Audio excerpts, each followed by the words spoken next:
Bonjour Youssef Indy. Bonjour Monsieur Je Barbier. suis heureux de vous accueillir sur notre micro-plateau. Pour vous présenter, je dirais que vous êtes un musulman d'origine marocaine, de nationalité française, que vous êtes un musulman pieux, véritablement pieux, et que vous travaillez en tant qu'historien sur l'histoire, la genèse de cette idéologie de choc des civilisations. Sujet extrêmement important. À propos des événements du Proche-Orient, du rôle de la Turquie, et derrière la Turquie, on sait qu'il y a les États-Unis, puisque la Turquie est le pilier oriental très fort. Le territoire turc abrite un certain nombre de têtes nucléaires américaines. Personne ne le dit, personne ne le sait.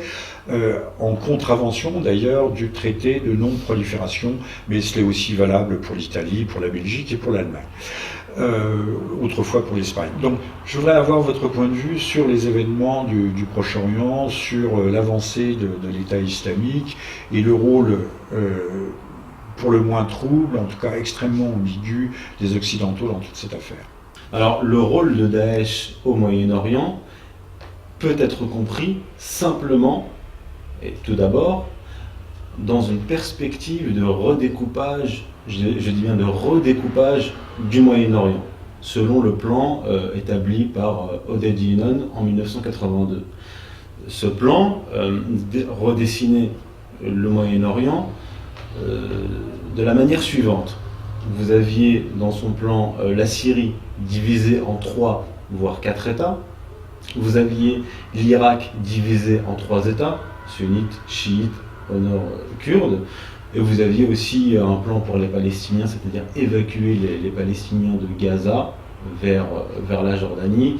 Et vous aviez aussi, ça on n'en parle jamais, le plan de de découpage de l'Arabie saoudite. Oui, c'est toujours à l'ordre du jour, apparemment. Voilà. Donc, si on reprend ce que vous aviez évoqué tout à l'heure, c'est-à-dire la volonté de détruire par le haut, par des bombardements, l'État syrien en 2013, donc cette volonté qui a été stoppée, cette intervention qui a été stoppée par les États-Unis en septembre 2013. Si nous faisons une petite chronologie des faits, vous l'avez dit, septembre, la Russie qui s'interpose, novembre, le feu qui s'allume en Ukraine, et premier semestre 2014, la création de l'État dit islamique Daesh. De quelle manière? L'ancien Premier ministre irakien Maliki ordonne à son armée de se retirer. Mossoul. Voilà. Elle se retire, et là, nous avons... Elle se retire en abandonnant tous ses matériels, même les matériels lourds, les chars, les canons, etc. Qu'elle abandonne donc à Daesh. Puis donc cet État se constitue, et périodiquement, de manière curieuse, les États-Unis larguent accidentellement des armes à Daesh. Donc si nous prenons la carte actuelle, nous voyons que Daesh occupe une grande partie de l'Irak, une partie aussi de la Syrie, et si nous revenons au plan Oded Yinon, et que nous remettons ces événements en perspective, nous voyons quoi? Nous voyons que Daesh combat l'État syrien pour le repousser vers le nord. Et pour le démanteler. Le démanteler en premier lieu, mais si ce n'est pas possible... Un État druze au sud, un État alaouite plutôt vers le nord, sur un État côtier. Pour le reste, les chrétiens n'ont plus guère de droit au chapitre. Et donc un bloc sunnite qui couvre la partie centrale syrienne, mais qui serait un État enclavé. Oui. C'est-à-dire et sans ressources. Oui. Très peu de ressources. À part les puits de pétrole syriens, bien entendu. Voilà. Donc, et nous avons aussi le Hezbollah qui est attaqué par Daesh. De fait, parce que le Hezbollah, soutient l'armée syrienne. Le Hezbollah étant chiite, et les alaouites étant assimilés à des chiites. Oui. Et il faut rappeler que Daesh est wahhabite, par essence. C'est un avatar du wahhabisme. Et alors là, le plan Oded Yinon avait pour but de fractionner les États autour de l'État d'Israël pour permettre justement à l'État d'Israël de d'étendre son territoire. Alors nous avons Oui, c'est comme la fragmentation des roches-mères du gaz de schiste. On fragmente tout ce qui est autour et ce qui permet l'expansion. Exactement. Voilà. Je crois qu'on est dans un même cas de figure. Exactement. On sème le chaos et ce chaos va permettre cette expansion. Exactement. Et si on se souvient de la guerre de août 2006, durant laquelle le Hezbollah avait infligé une défaite à Israël, au sud du Liban, là nous avons Daesh qui fait un travail de sous-traitant, c'est-à-dire qu'on n'a pas pu, comme je l'ai dit, bombarder la Syrie, Israël n'a pas pu venir à bout du Hezbollah, alors on envoie Daesh pour détruire l'État syrien. Ce que je pense, c'est que l'État syrien, Assad va être repoussé vers le nord, et nous avons aussi Daesh qui attaque le Hezbollah, qui est un véritable verrou au nord d'Israël, un verrou d'une importance majeure, dont on ne parle jamais d'ailleurs. Trop peu. Parce que lorsque le foyer juif en Palestine a été créé au début des années 1920, ça a été un des premiers objectifs, c'est-à-dire contrôler, occuper le sud-Liban, principalement pour les ressources hydrauliques. Alors, si on veut faire un petit peu de prospective, nous avons donc Daesh qui attaque la Syrie, donc qui repousse Assad vers le nord, pour éventuellement séparer Assad, l'armée syrienne, du Hezbollah. Il y a des découplages, des segmentations. Assad séparé du Hezbollah, Assad séparé des chiites irakiens, et les chiites irakiens bien en peine avec leur soutien iranien, mais qui n'en peuvent mais, et qui en sont réduits à défendre leurs bastions spirituels que sont Najaf et Kerbela. Kerbela et Najaf. Oui. Kerbela étant le tombeau de l'imam Hossein. Oui. Ceci étant dit, tout cela c'est une stratégie extrêmement risquée, extrêmement dangereuse, puisqu'on a transformé le Proche-Orient en poudrière. Oui, c'était le but dès le départ. Odedjinan l'écrit dans son plan, il dit que non seulement il faut fractionner les États, mais il faut le faire en attisant des tensions intracommunautaires. Alors revenons un tout petit peu en arrière, vous avez parlé du projet qui affectait ou qui était censé affecter l'Arabie Saoudite. Aujourd'hui, l'Arabie Saoudite est l'allié majeur. Donc il y a une guerre, l'Arabie Saoudite s'est projetée sur le Yémen, mais elle ne semble pas en danger immédiat ou imminent de morcellement, bien qu'on sache qu'il y a le travail d'un certain nombre de minorités chiites qui, un jour ou l'autre, surtout qui sont dans des régions d'ailleurs stratégiques, les régions pétrolières. Donc là aussi nous avons un baril de poudre potentiel, mais il semble que le démantèlement de l'Arabie ne soit pas, encore une fois, un sujet de priorité ou de préoccupation immédiate. Alors pas immédiate, mais si l'on fait un état des lieux de l'Arabie Saoudite, si on voit par exemple les tensions, je pense qu'il faut commencer par les tensions à l'intérieur même, au sein même de la famille royale. Nous avons eu un membre de la famille royale qui est sous résidence surveillée par le nouveau roi. Il y a des tensions extrêmement graves à l'intérieur de la famille. Donc un pouvoir faible. Un pouvoir très faible, fragile. Et une base il ne faut pas l'oublier. Alors là, il faut faire l'histoire de la famille Saoud. Il ne faut pas oublier que la famille Saoud a conquis l'Arabie Saoudite. Et se l'est approprié. Et est devenue l'Arabie Saoudite. Donc il faut peut-être anticiper ce morcellement dans la perspective d'un retour, comment je dirais, un retour au réel. Parce que le pays réel, qu'on appelle aujourd'hui Saoudite, est un État tribal. Un agglomérat de tribus, et donc un morcellement tribal de l'Arabie Saoudite et confessionnel si les chiites créent autant d'enclaves. Exactement. Et demain, on peut avoir des tribus arabes dans la perspective d'un affaiblissement du pouvoir monarchique. On peut avoir des revendications territoriales de certaines tribus.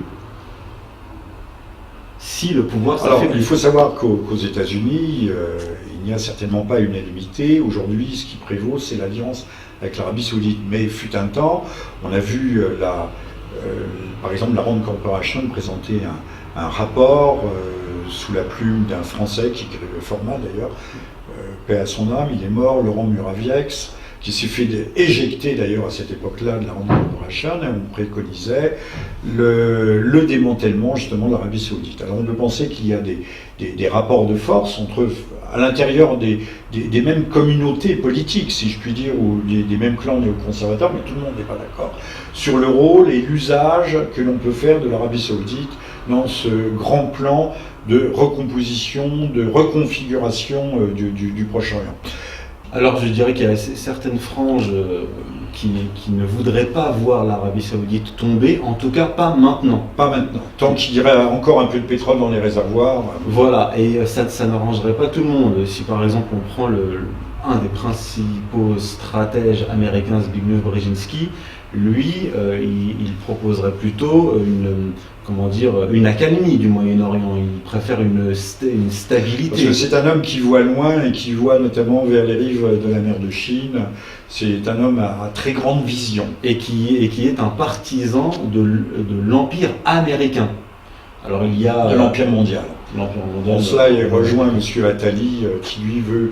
Pour tout de suite, avant ou après, c'est M. Attali, avant ou après la Troisième Guerre mondiale, veut cette gouvernance mondiale qui mettra tous les hommes... Avec comme capitale Jérusalem. On peut l'imaginer. Alors, mais cette vision, je dirais, du monde de Brzezinski s'oppose radicalement au plan Oded-Yinon, qui est le plan israélien.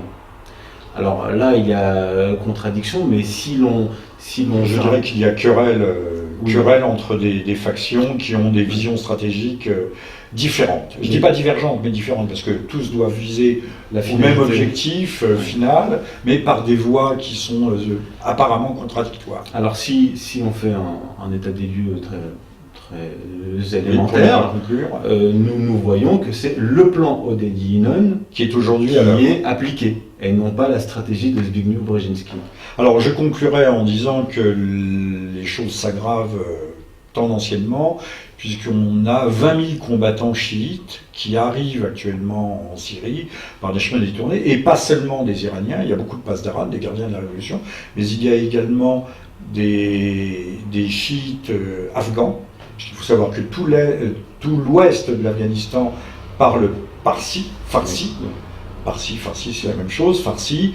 D'ailleurs, la langue dominante, le pashtun, et c'est quasiment du persan. Le farsi est que cet ouest afghan est chiite, mais également arrive du Pakistan. Donc 20 000 combattants, ce n'est pas rien, et ça donne un peu la mesure des affrontements et du choc de titans, encore une fois avec un silence abyssal, boréal, concernant les sources d'approvisionnement des armes de ce fameux État islamique. Là, il faudrait peut-être que quelqu'un y réponde.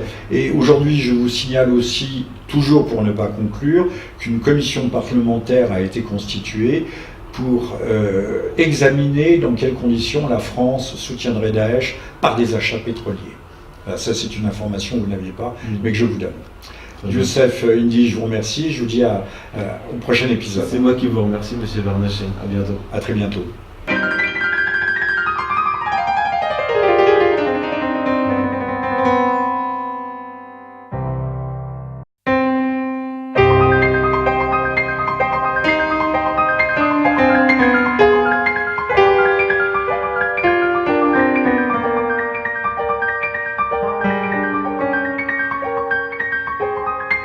Bonjour Youssef Indy. Bonjour Monsieur Barnaché. Je suis heureux de vous accueillir sur notre micro-plateau pour vous présenter, je dirais que vous êtes un musulman d'origine marocaine, de nationalité française, que vous êtes un musulman pieux, véritablement pieux, et que vous travaillez en tant qu'historien sur l'histoire, la genèse de cette idéologie de choc des civilisations. Sujet extrêmement important.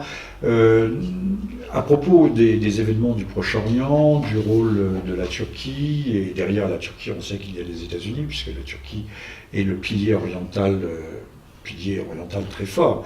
Le territoire turc abrite un certain nombre de têtes nucléaires américaines. Personne ne le dit, personne ne le sait. En contravention d'ailleurs du traité de non-prolifération, mais c'est aussi valable pour l'Italie, pour la Belgique et pour l'Allemagne.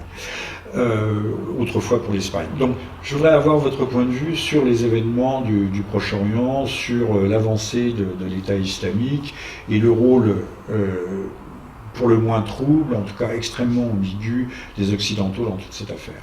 Alors le rôle de Daesh au Moyen-Orient peut être compris simplement, et tout d'abord, dans une perspective de redécoupage, je dis bien de redécoupage du Moyen-Orient, selon le plan établi par Oded Yinon en 1982. Ce plan redessinait le Moyen-Orient de la manière suivante. Vous aviez dans son plan la Syrie divisée en 3, voire 4 États. Vous aviez l'Irak divisé en 3 États, sunnites, chiites, au nord kurdes. Et vous aviez aussi un plan pour les Palestiniens, c'est-à-dire évacuer les Palestiniens de Gaza vers la Jordanie. Et vous aviez aussi, ça on n'en parle jamais, le plan de de découpage de l'Arabie saoudite. Oui, c'est toujours à l'ordre du jour, apparemment. Voilà. Donc, si on puisqu'on a transformé le Proche-Orient en poudrière. Oui, c'était le but dès le départ. Oded Yinon l'écrit dans son plan. Il dit que non seulement il faut fractionner les États, mais il faut le faire en attisant des tensions intracommunautaires. Alors revenons un tout petit peu en arrière. Vous avez parlé du projet qui affectait ou qui était censé affecter l'Arabie Saoudite. Aujourd'hui, l'Arabie Saoudite est l'allié majeur. Donc il y a une guerre, l'Arabie Saoudite s'est projetée sur le Yémen, mais elle ne semble pas en danger immédiat ou imminent de morcellement. Bien qu'on sache qu'il y a le travail d'un certain nombre de minorités chiites qui, un jour ou l'autre, surtout qui sont dans des régions d'ailleurs stratégiques, les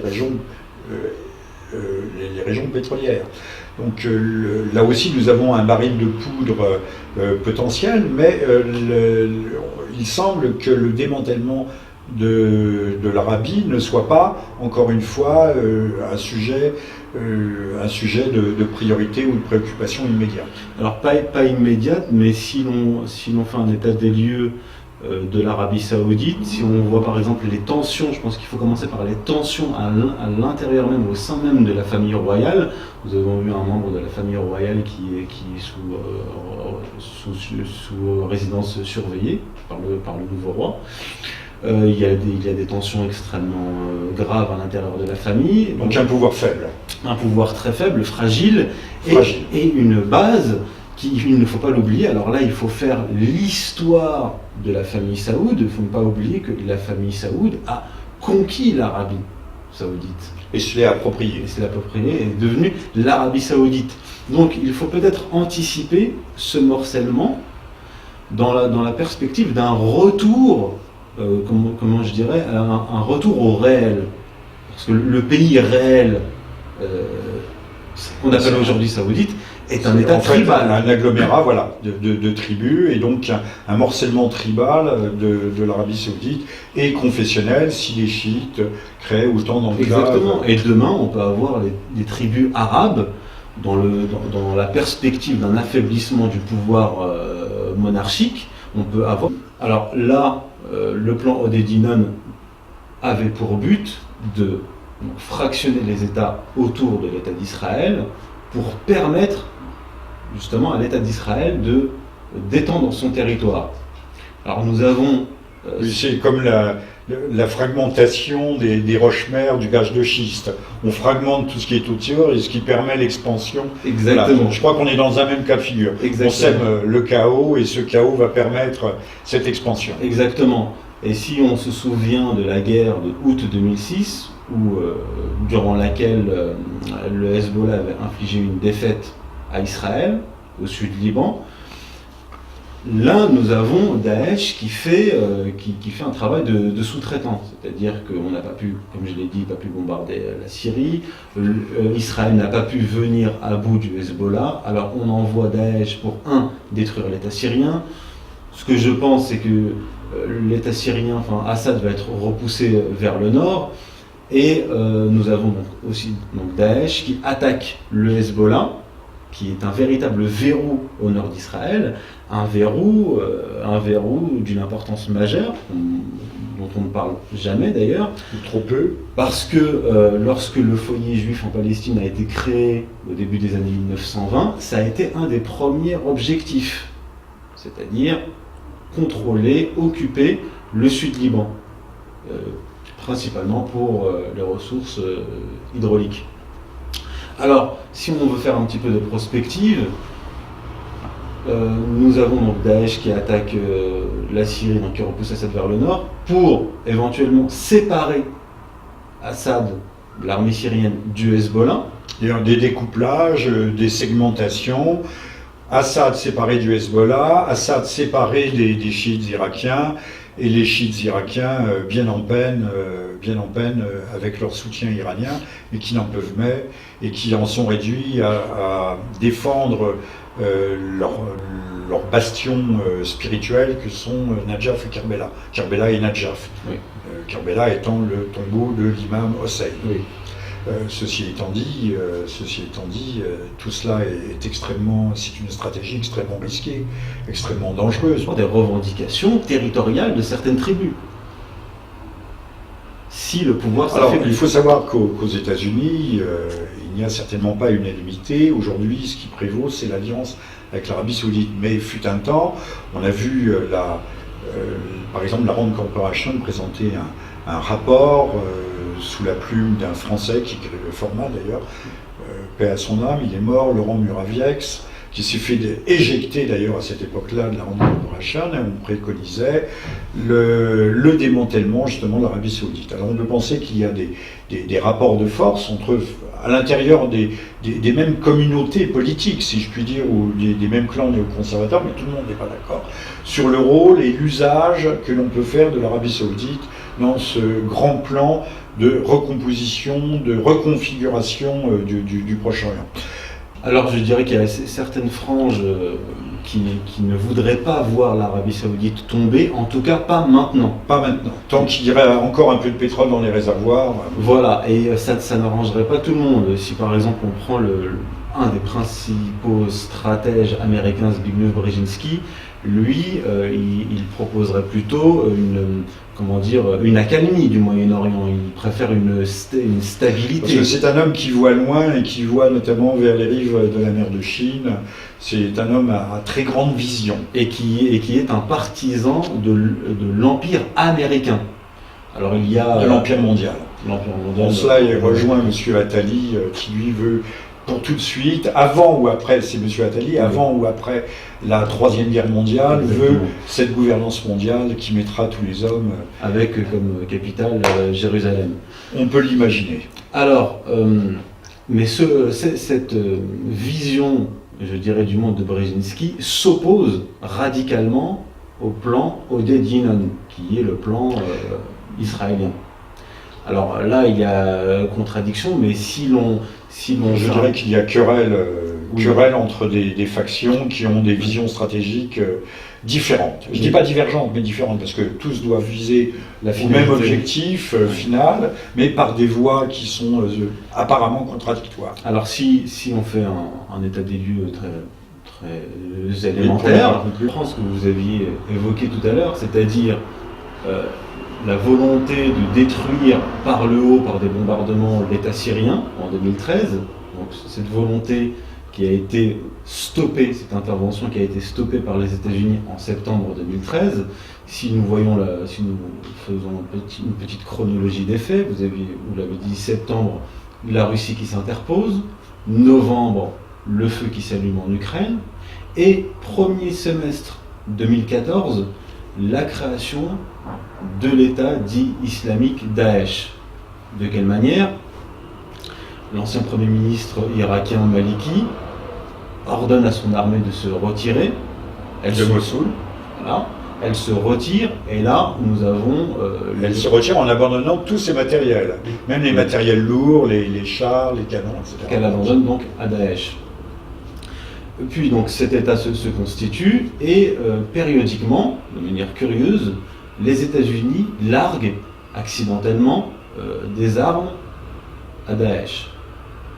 Donc si nous prenons la carte actuelle, nous voyons que Daesh occupe une grande partie de l'Irak, une partie aussi de la Syrie, et si nous revenons au plan d'Edienon, et que nous remettons ces événements en perspective, nous voyons quoi? Nous voyons que Daesh combat l'État syrien pour le repousser vers le nord. Et pour le démanteler En premier lieu, mais si ce n'est pas possible... Un État druze au sud, un État alaouite plutôt vers le nord, sur un État côtier. Pour le reste, les chrétiens n'ont plus guère de droit au chapitre. Et donc un bloc sunnite qui couvre la partie centrale syrienne, mais qui serait un État enclavé. Oui. C'est-à-dire et sans ressources. Oui. Très peu de ressources. À part les puits de pétrole, syriens, bien entendu. Voilà. Donc, et nous avons aussi le Hezbollah qui est attaqué par Daesh. De fait, parce que le Hezbollah, soutient l'armée syrienne. Le Hezbollah étant chiite, et les alaouites étant assimilés à des chiites. Oui, et il faut rappeler que Daesh est wahhabite, par essence. Par essence. C'est un avatar du wahhabisme. Et